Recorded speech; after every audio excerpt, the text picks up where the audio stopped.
Postmedia, biggest chain in the country. They have most of the major newspapers from Vancouver to Montreal. We think, as journalists and as union members, we think that that level of concentration of ownership is bad, is dangerous, especially for democracy, for corporate influence, and for diversity of views. We're asking the federal government to break up the virtual monopoly that Postmedia has. And we're pushing for local ownership, preferably by nonprofit foundations. Your report, as you just said, calls for tax incentive for foundations, but you don't directly address Postmedia, unless I missed it.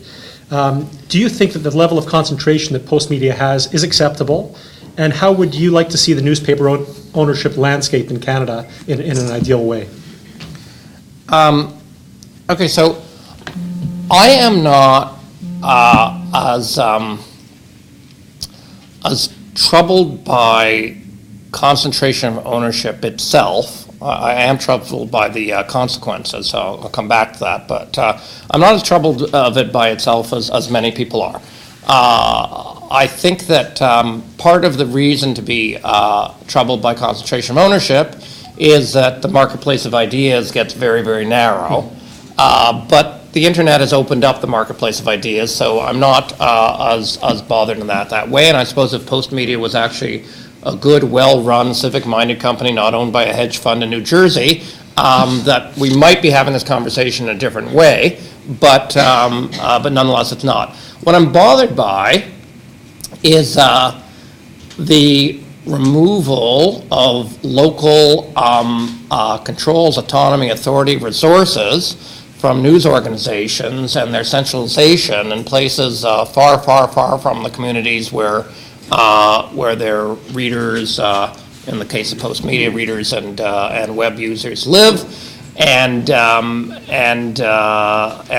just decisions that are just not corresponding to that community or not reflecting the community or reporting on the community. So that seems to me a very, very bad trend.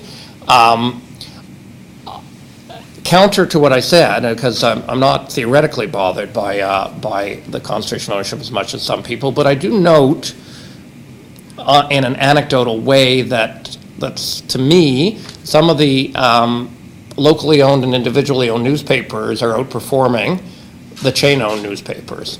So out in Western Canada, I would argue among the larger newspapers, the Winnipeg Free Press is probably the one that has maintained the greatest commitment to journalism compared to what the Postmedia papers in Regina, Saskatoon, Edmonton, Calgary, and Vancouver.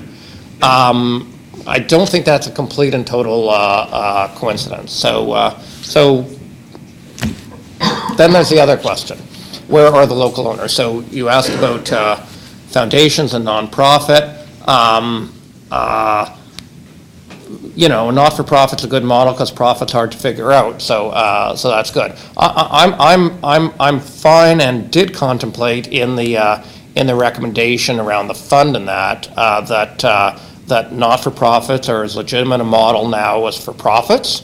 That's a bona fide model that increasingly exists in digital startups.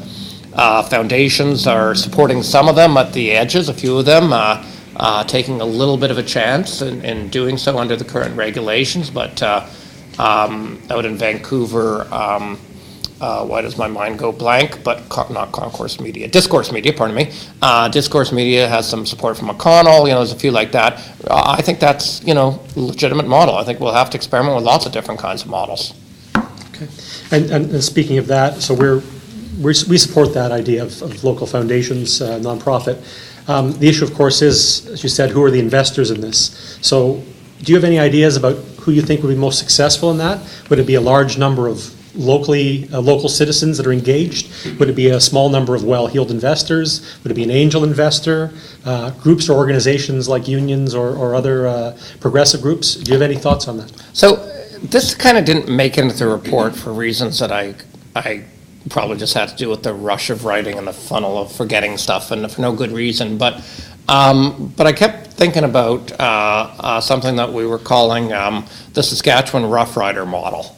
So, Saskatchewan Rough Riders have been a successful Canadian Football League team owned by the community. And they're not owned equally by every member of the community. There's shareholders in there.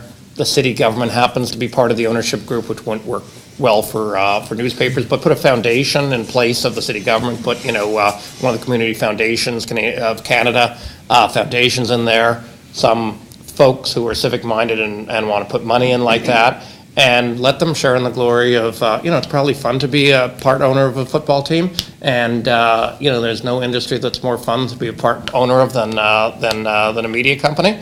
Media is fun.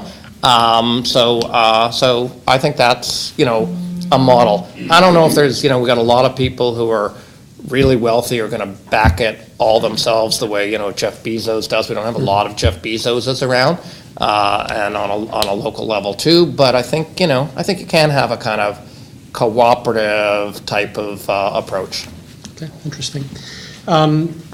Switching gears a little bit, in your report, you've called for the creation of a journalism and democracy fund, which would fund, I think as you put it, digital news innovation and civic function journalism, with an initial focus on local and Indigenous news operations. Now, in his report, Richard Stursberg is preferring the tax credit model. Can you tell us why your model is preferable over the tax credit? Yeah, but it seems only fair. Maybe Richard should, explain why he thinks the other. So I'll try to fairly explain his position. Look, tax credits are very. They seem like, and they are, to a reasonable extent, a clean kind of response. You have a 40% tax credit, let's say, of your labor costs, or a 25% tax credit of your your labor costs, and at the end of the year, you know what you're getting. If your labor costs are $4 million, you're getting $1 million back on your taxes. And you don't have to actually pay taxes to get it back, because we have a concept in Canada called a refundable tax credit, which means you get it even if you don't pay the taxes. So it's clean. The federal government hates tax credits now, particularly the federal finance department hates tax credits, and there's good reasons why they hate tax credits. One, and in the recent budget, the number of new tax credits was 0. The number of tax credits that were unwound was a fairly small number. It was 2 or 3 or 4. One of those that was unwound was the Harper-era transit pass tax credit. So it points one of the reasons why the federal government doesn't like tax credits, because basically 96% of the money, I think, was going to people who already bought transit passes. So the behavioral change that you're trying to get, in this case, I think the behavioral change we're trying to get is hire more reporters. Mm-hmm. But to hire more reporters, you got to pay for every reporter who's already hired. So they're not crazy about that as a methodology. The Ontario Media interactive tax credit, grew over a 10-year period from about $40 million, if memory serves me right, to about $2 billion. Because everybody figures a way very cleverly how they can qualify for tax credit. So you had funeral homes that were publishing newspapers about people who died, and they would get in on the tax credit. You were having, so they don't like it because you get leakage out of the intended group by clever tax accountants and tax lawyers. So there's a few reasons. One of the reasons I didn't like it is because every year the government gets to make a decision again how much the tax credit is, and I don't think that's good for the news industry to be beholden. My sense was the lightest touch by government for the shortest time possible is the best solution, or is one of the best solutions, and public opinion is telling us the same thing.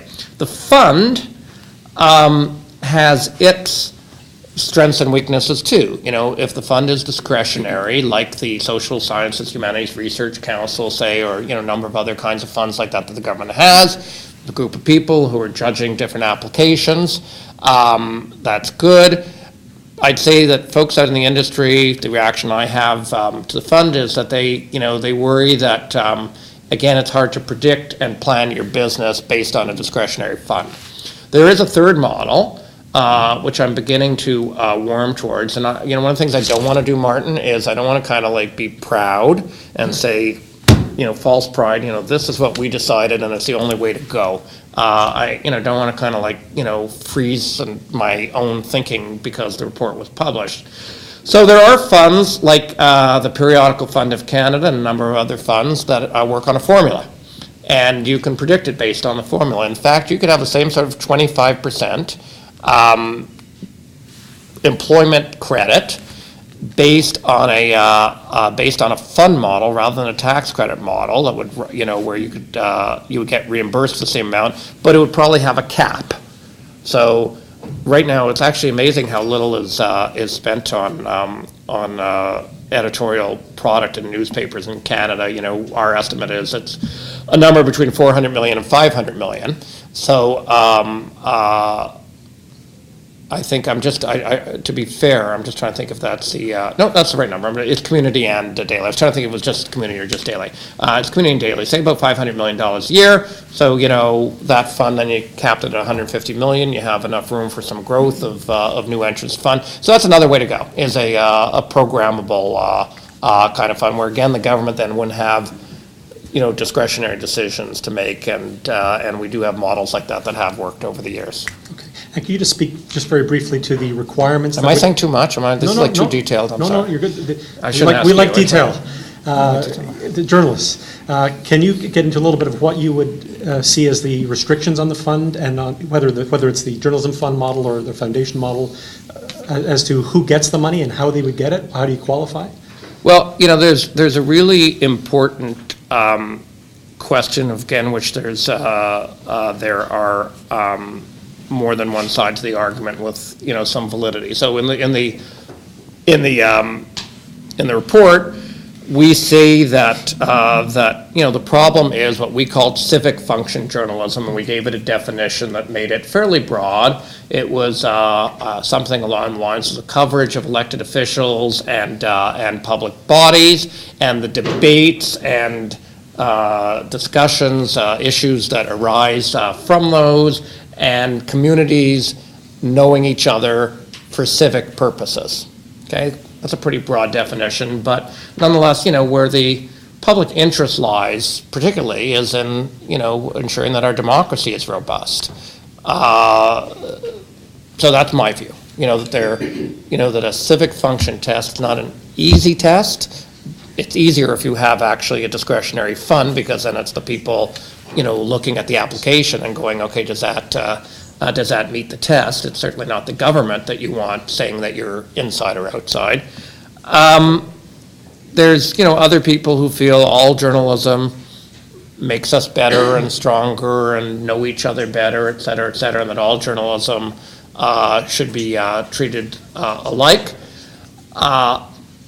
My attraction to that idea, which is a minority attraction in my own thinking, would be that you can have more of a united front in presenting a common view to government of what the solution is. You can, kind of probably get, most everybody behind that, whereas your civic function one, you're going to have more trouble getting Wedding Bells magazine behind it. Okay. Nobody here works for Wedding Bells, do you? No, but we got... It's my favorite wedding magazine. couple from the Funeral Home News over there.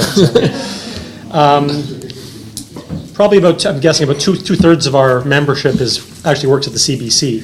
So your recommendation of the CBC are obviously of strong interest here. Could you explain why you think the CBC should stop selling digital advertising? Sort of what, and is it realistic to think that the government would increase CBC's funding to offset that? Well, they give them a lot of money so far, so I don't know. It's just a little bit of money currently. It took forever. The hardest thing to do was to get CBC management to cough up how much they got in digital advertising,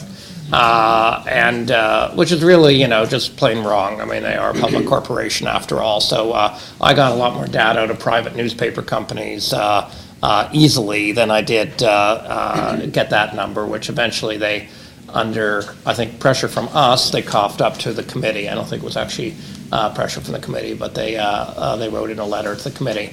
So, they said the 25 million, 10% of their advertising, I think it was $25 million of their ad revenue, maybe it was 27.5, I can't remember the exact number, but in any case, is coming from digital advertising. It's not a big number, certainly not material to the $1.6 billion CBC budget, but it is distorting, so we felt if truth, if if truth is something and trustworthiness that we need to shore up in our news system in this country, you can't have a solution without the CBC.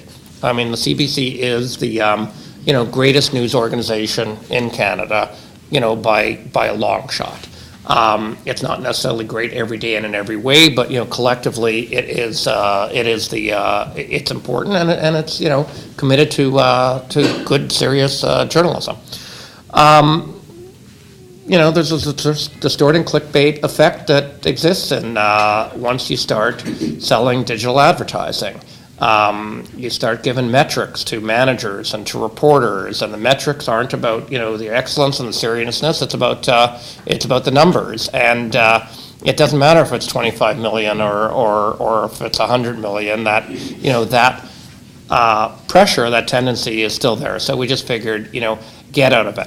What we didn't do is say this will save the newspaper industry, which there has been times in the last couple of years the newspaper industry has if CBC could just get out of digital advertising, they're taking our money, they're mowing our lawn, that would be good. Again, it's not a material amount of money that'll make a difference to the very, very deep problems of the newspaper industry. Okay. I suspect there might be a couple more questions on that after. Another one of our where we have a lot of members is Canadian Press, and I'm happy to hear any examples to support the clickbait argument, because I'm in a little debate with CBC, and of course CBC is about to undergo some major changes over the next what are we in now, May? In the next 6, 7, 8 months there'll be a new chair, the board is pretty much vacant, there'll be a new CEO, so there's going to be a major leadership shift at CBC. Absolutely. Can you talk a bit more about the recommendation about CP and how you see it benefiting Canadian journalism? I know one concern that's been raised about your suggestion is that the CP cover local politics and legislatures, for example, is that local papers would just cut back on their coverage, and that there would be no further ahead. Can you just address that briefly? Yeah, well, so the idea of what my friends at Canadian Press prefer, I call CP2. So I stop antagonizing their local members by thinking they are going to do exactly that, cover the same things they're covering and compete with them. And there is a small element because we say that this product of CP2, as I'm now going to refer to it, should be open source, so available to anybody to build, because we need to have innovation in the system, and innovation comes mostly from new entrants into the system. So the CP management would say that they are going to cover things that don't go covered now. So by and large, courts of appeal don't go covered now. Some legislatures don't go covered now. I've put in an element that foundations, for instance, or community groups, or even cities themselves, but without any editorial control, could go to CP2 and say, look, nobody's covering our council, that's not good for our local democracy. We'd like CP2 to come here and we'll sign a long-term contract with no editorial control for CP2 to cover, to cover our community as well. So rather than just creating their own websites and their own journalists, and the city councillors are going to run it, in some way or another. And where I started, Lloydminster Times, the Lloydminster City created earlier this year a news website called the Lloydminster Record. They call these things in England and in the UK they call them Pravda town halls, and we don't want to go down that route. So the sense is that they would not compete against stuff that's been covered now. They would go into areas that have been left unattended, and there, I think you'd have to. Govern that and figure out a way to regulate that. But in a sense, there's a self-regulating incentive, and that they don't want to undermine their subscriber business. This is a separate entity. We put it within CP because CP has, as better than most, Martin. CP has excellent technical infrastructure to move stories and video and photos around. It has high standards. it's hard to start a news organization from scratch. So anyhow, that's the idea. Okay, great. I'll just have a couple more and then I'll turn it over to the floor. Minister Jolie has said the government is considering your recommendations. Do you have any idea which one she may be favoring? Have you heard any word, or do you have an idea when they might actually take some action? That might be a yes or no. I don't know. Well, it could be depends how we're talking. Yes, I got you. No, so to start with, no. Okay. To start with, no, I don't think they know. I mean, the conversation within government is just beginning to ripen. So, and it's very, very, it's in coexistence with the fake news concerns that government has too. So those two conversations which touch each other are ripening now. I don't think the minister knows. I think she knows certain things she likes better than certain other things, but there hasn't been any kind of full cabinet discussion about this yet. I think we will see how it goes along. I think they're waiting for the industry, and I think it's fair enough for me to say, without giving any details, that Martin and Unifor participated in a session that we organized in Ottawa 4 weeks ago today, actually, right? To kind of sort of see, okay, can people come up with a unified position? So there was, it was the non-regulated news producers, if you will, and the unions. Yeah, I think that's basically it. So some digital-only publications, some newspapers, community, large, small, daily, magazines, French, English, Quebec, not Quebec, minority language. I don't know, pretty much, newspaper and magazine association. So a lot of people around the table, and we're just trying to work with them so that, one of the things I keep hearing from government is, well, how does the industry think? And by the industry, I include you guys. How does the industry think we can fix it? So, trying to get the industry to just try not to speak with, I think there are about 35 people there, so not with 35 voices, So that effort's going on, and I think the government really is waiting also to hear, how people think we can fix this. I just say for folks that governments are inherently conservative institutions. They really don't want to put their head up and get it shot off, except where they really actually want to spend political capital, which some governments don't want to spend any political capital. The Trudeau government is willing to spend political capital on certain issues. Harper government really wasn't, terribly interested in that. This is not right-left questions. It's a different question, but they're inherently conservative. They don't want to spend political capital. They'd like to see this fixed. They're concerned about. I think they're truly concerned about the risks to democracy. But they don't want to, be seen to be picking winners and losers, to favoring news organizations over, some over others. There's a lot of minefields here politically for them. So a solution that builds on things that are already in place, like the Canadian Periodical Fund, or like Richard Sturzberg's tax credit, which is similar to the Canada Media Fund, like the thing that we were suggesting, which is similar to the cable levy that exists. Things that are familiar, they prefer evolution over revolution for these things, and I think that's important as we go as you go forward. The more comfort you can give them that they're not going to pay a huge political price for doing something, the greater propensity there is that something might get done. Some of the things we're doing. We repeat the mantra: quality jobs, quality journalism. We're pushing for, local ownership to replace the Postmedia monopoly. We're participating with you guys and giving you all the feedback I can. And is there anything? First of all, what kind of role do you think we should be playing as media workers in an industry that we're a big part of? And is there anything more you think we can be doing? Well, look, I think there's 338 members of Parliament. And all of them have media in their ridings, and most of them have, by our count at the time of the report, probably 230 of them have media that has closed or merged, into shrinkage situation in their ridings. So, if you're from communities across Canada, I think you should really work a lot on the local level. You can get your members of parliament and your provincial legislative members too to understand what's going on in the business, to try to coordinate your messages to them, to try to, as we move, I think, closer to proposing solutions, which I think we've started a conversation with the report. The Commons Committee should come out, 6 months ago, but maybe people say before the House rises in June, maybe they'll come out with their report.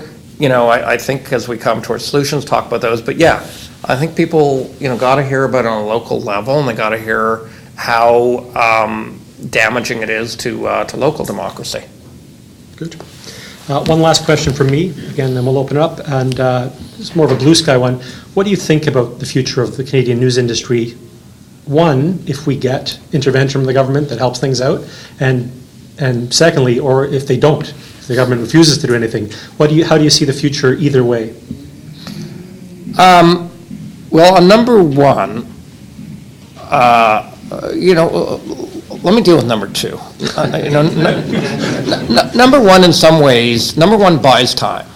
Number one buys time to innovate, to try to figure a way that you can have business models that work. That's what Madame Jolly's speech was really about. Hey, you guys have to figure out the models that will support journalism. No, maybe that's a not-for-profit foundation model. That's a model. I'm not saying they have to be for-profit models. I'm not against for-profit models, but I'm not, against not-for-profit models. But, we'll have to figure that out, and it buys some more time to figure it out. But it's not going to, in and of itself, solve the problem. And, we also have to begin having, not just in Canada, but in many other countries, a mature conversation about the roles and responsibilities of the platforms, and how we could have 5 Great Lakes perhaps instead of 2. If nothing happens, I was asked this question by somebody in the government earlier this week. It was more in will it make a difference, and how is this going to fix itself ultimately? And I said, I have no idea, so I'll say the same thing to you. I have a lot of trouble. I have a lot of trouble seeing pathways that are going to work. I keep seeing pathways that have very large obstacles in their way and that are blocked. And when we started down the report, we asked 3 questions at the beginning. Question 1 was, does the decline of established media, I'm just going to shorten the question, pose a risk to democracy? Question 2 was, if so, does the rise of new forms of digital communications, digital media, fill that gap? If not, is there room for public policy? What does that look like? Those were our 3 questions. And I kind of was hoping that I'd find the answer in question 2, that, yeah, there's all kinds of new things coming up that are filling the gap. And indeed, the internet does produce all kinds of opportunities. It, lowers the role or the power of people like me who've been editorial gatekeepers. I firmly believe that the Black Lives Matter movement would not have been able to become as influential as quickly as it did, and maybe never, if it wasn't that we had an internet that opened access to people who do not have power.